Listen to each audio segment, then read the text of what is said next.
What's up, everyone? This is Cobb Gaming coming back with another video for you guys today. Thank you so much for tuning in to watch this. We're going to go ahead and go and look at some of the new features and content of what was just added to Fallout 76, the Nuclear Winter Battle Royale multiplayer. Also known as Nuclear Winter DLC. Some extra things we'll be seeing further down in the future, somewhere around fall. It's more than just the Battle Royale multiplayer that's going to be added. We're going to be seeing some new NPCs, new content, new armor, weapons, the whole 9 yards. So we're going to be going ahead and covering over the Battle Royale mostly in this video. Before I actually go any further into this, I definitely want to take a second to let all new players know that Fallout 76 will be available free to download and play until June 17th.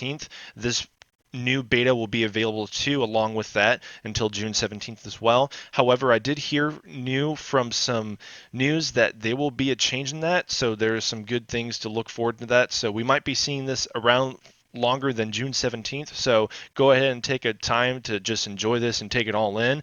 But in this video, I'll go ahead and just go over a couple things, what to expect from the Battle Royale itself, and of course how to get started with getting into the new Battle Royale beta. So let's not waste any time and jump right into it. So before you get into Nuclear Winter, you'll be asked to create a new character. This is just for the purpose of starting the actual beta itself. It has nothing to do with the fact that you won't be able to play in general. I have had occasions where I did just go ahead and rent with my own character and before I even started one, and it still was telling me that I had to create a character, so I just went ahead and I created a whole new character. But that's the only way, I guess, so far that I've been able to experience that you can actually start the beta by itself. So go ahead and just create a new character. You go back to the Nuclear Winter launch over here in the main menu selection. But then after, when you launch in, you'll be directed right into Vault 51. Here I am just kind of in the main lobby just messing around, and I'm patiently waiting for all my players, my team. Technically your team is going to be the important part. Your team will get together. You will be in a team of 4. There's no soloing so far from what I've seen. That might change in the future further down with the beta going on. It's set to release in the fall, so that might change. We just don't know just yet. But until then, you're going to have to be stuck with a team of 4. Once you actually are done and you are being directed to for deployment, you're going to have an option of where you want to spawn.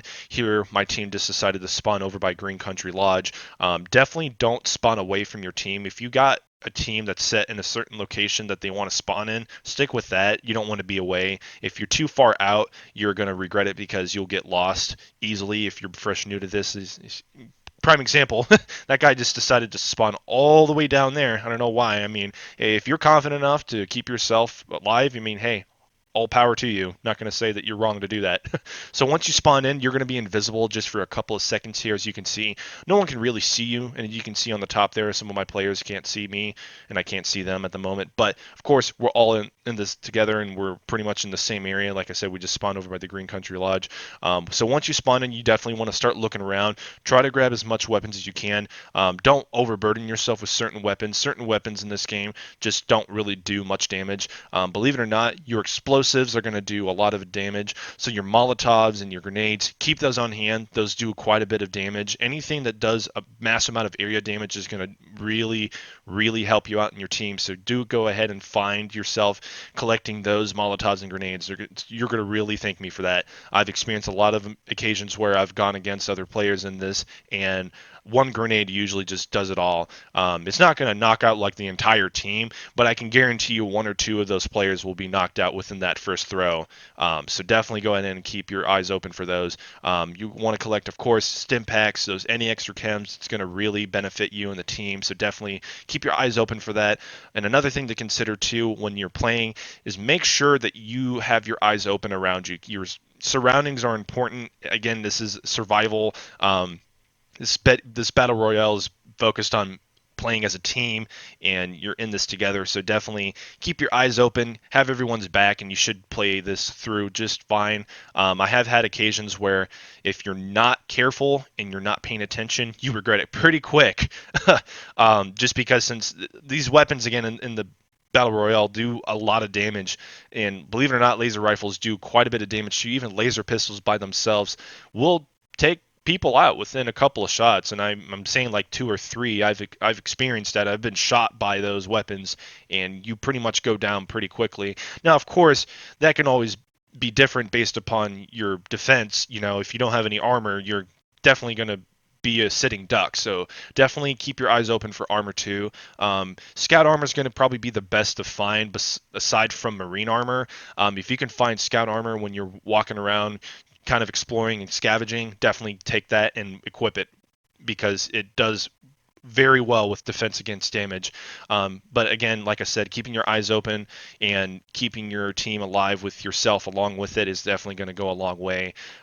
There's certain areas that I do want to mention that you probably don't want to stick around with, and especially with certain tactics to follow. Now, here, I'm just kind of going along with the flow with my team. I'm just kind of following with where they're going and what they want to do. But if there's a moment that you can change the outcome of how your team's going to survive and thrive forward, definitely take that chance. Don't sit around too long. Like I said, keep your eyes open, watch your back, watch your team's back, and you should play this through just fine.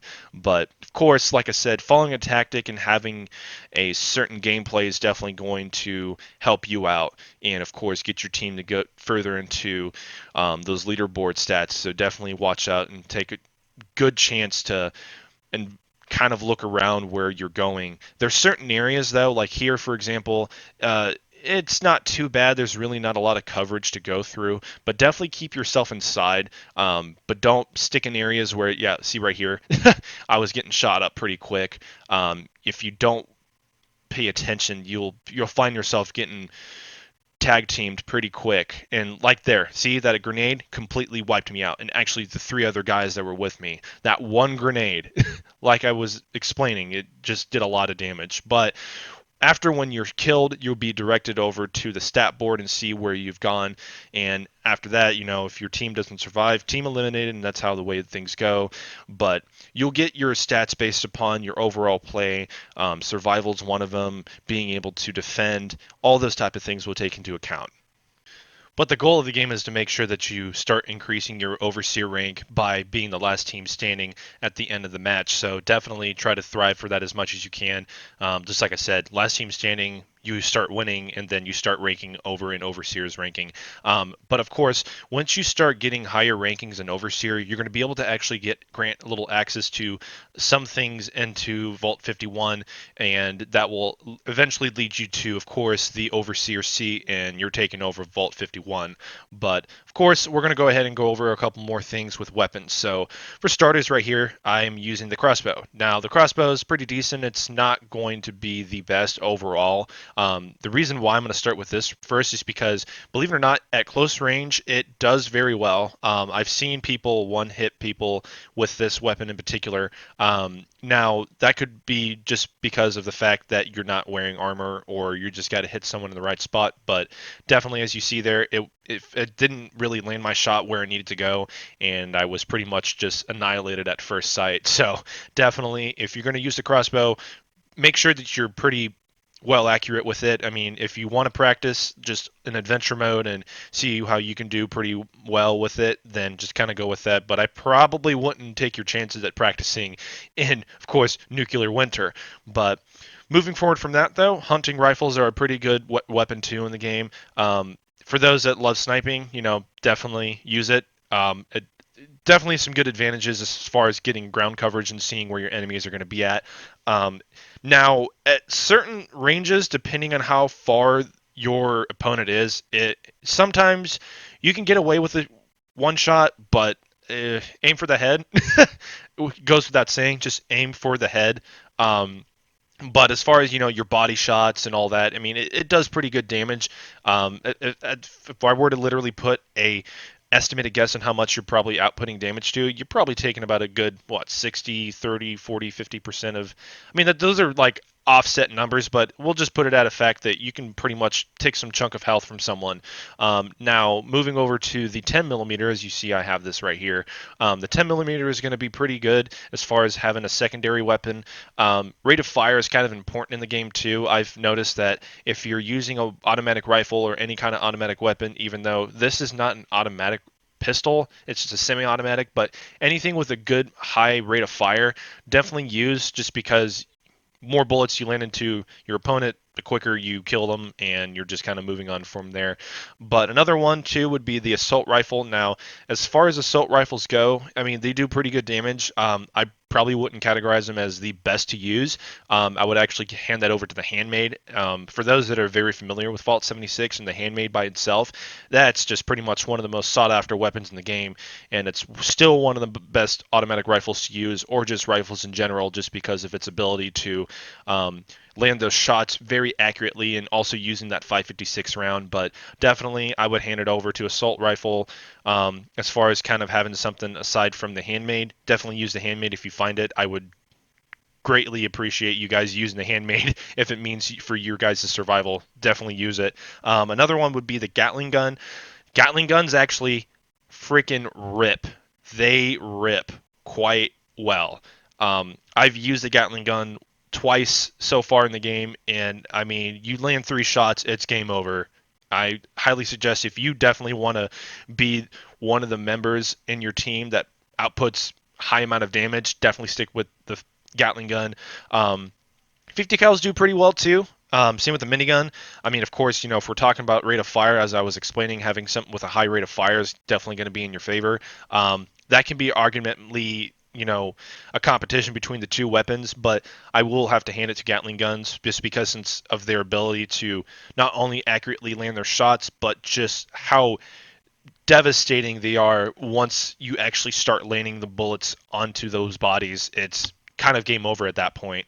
Um, so pretty much from there, though, if I were you guys, stick with those type of weapons, and you should be pretty well equipped. Before I forget, too, laser rifles and laser pistols, like I mentioned, you can get away with a couple shots, and it's pretty much game over too. But if I were you guys, stick with the laser rifles. Laser pistols will do better than 10 millimeter just because of their damage. But if I were you, I would try to go after a laser rifle by any means. If you're going to use any type of rifle, hunting rifles and laser rifles, I mean, a combat rifle is pretty decent too, but laser rifles and the hunting rifles are going to do the most damage. Now, as you can see, one of my teammates in this match, he was using a 50 cal, and you can see, that does pretty well. But the Gatling gun does way better than the 50 cal, in my opinion. I mean, it's a heavy machine gun. I mean, that can go without saying just because of it being a heavy machine gun. But I will tell you, if you want to take out your opponent quickly, it's going to be the Gatling gun by far. But I also do want to add, as you can see, this team just decided to build their camp right here. And I will say, if you're going to build a camp, do consider that you will have to move. Eventually the firestorm will start swarming in and closing in on you guys, and you need to start heading towards the safe zone.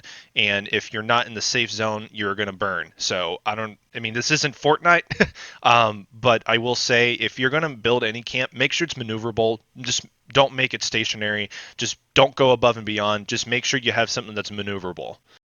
So, and also just to share some strategy advice, I will actually go over a couple of things and what I believe will help you guys succeed in nuclear winter. You can take this with a grain of salt or not. I mean, other people have certain strategies that they will follow. That's totally up to you guys. But I will share some strategy pointers that got me to where I was starting to win completely and only being one of the only team members or the last standing team in ranking up an overseer's ranking. So the follow through with that, definitely my suggestion would be to just kind of keep low key, follow the stealth method. I mean, some people already follow that method as it already is. I mean, the stealth method usually works pretty well, and it's usually the most favored method to usually follow.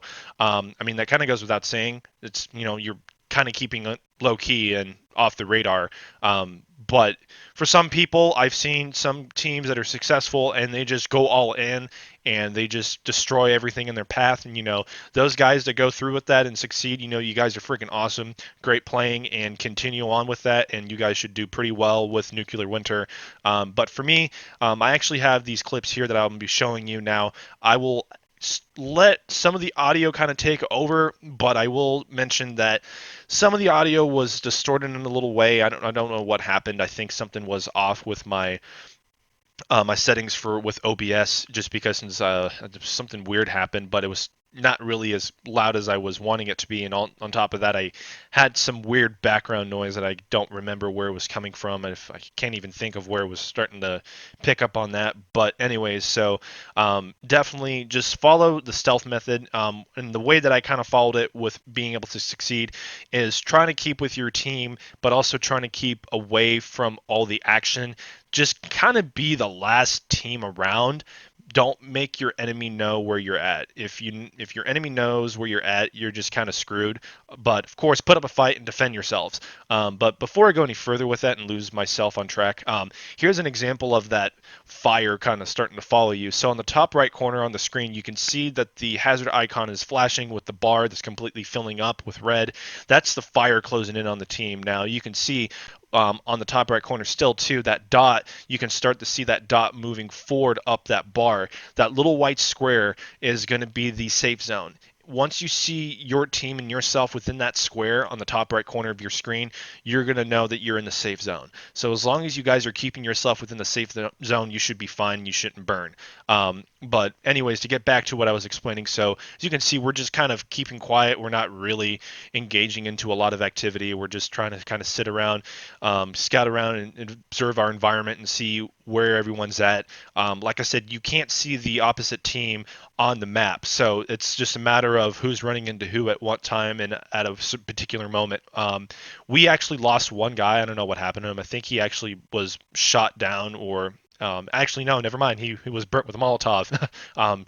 Yeah, that kind of took him out. But it was just us three. We were just kind of walking around, making sure that we observed our environment. Like I said, trying to keep low key, taking it one step at a time, making sure that we're not within sight of most of the action. We're kind of keeping away from it just for the time being until we get to where we want our advantage point to be at.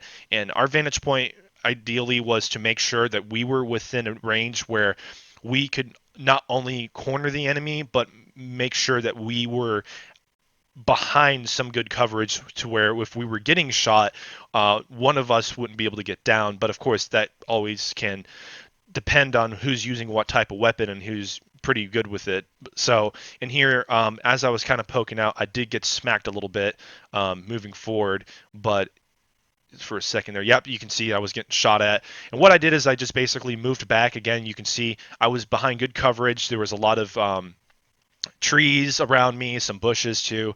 That kind of helps, just kind of as a distraction. But of course, my other teammate actually took him out, and I think he did actually. Yeah, he took him out. And once he was taken care of, we went ahead and we stuck as a team again. Having one guy moving forward also is pretty decent. It can be risky, but as long as you know that you're behind a decent amount of coverage and you're not within sight, you should be pretty fine. But make sure that you guys stick together. But you have certain people accomplishing a job, and you guys should be pretty well off with your guys' selves pretty quickly. But I'm gonna go ahead and let some of this gameplay play forward again. Like I said, just be mindful that some of the audio quality from these clips are kind of scratchy, and I do apologize, but I will be able to let you guys just kind of watch some gameplay for a little bit. So go ahead and sit back and relax and check out this gameplay. But fair warning, you guys might have to turn up your volume up a little bit just because since it is a little bit quiet. So I do apologize if you guys can't hear, and it's totally my fault. I don't know what happened with OBS, but it was a little bit difficult, and you might have to turn up the volume a little bit. But again, just go ahead and relax and sit back and watch this gameplay. They're in the building. They're in the building.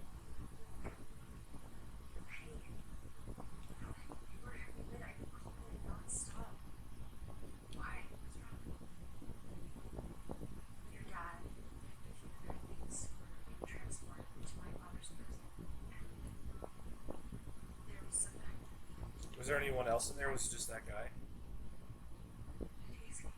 Oh, I get him. Okay, cool.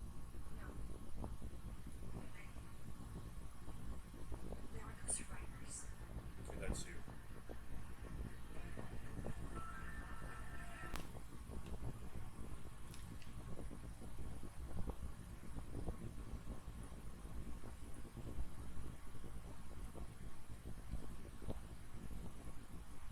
Nice.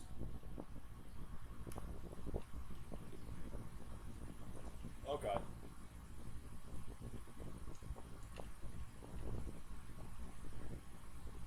Shot at.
No, you guys can see here. My team and I were just pretty much like, again, when I mentioned keeping low key, we were kind of making sure to just stay within these rocks. And believe it or not, it just so happened that the team that we were against, that was actually one of the last teams standing, and we were of course, it was just us two being the last teams in the game for this match.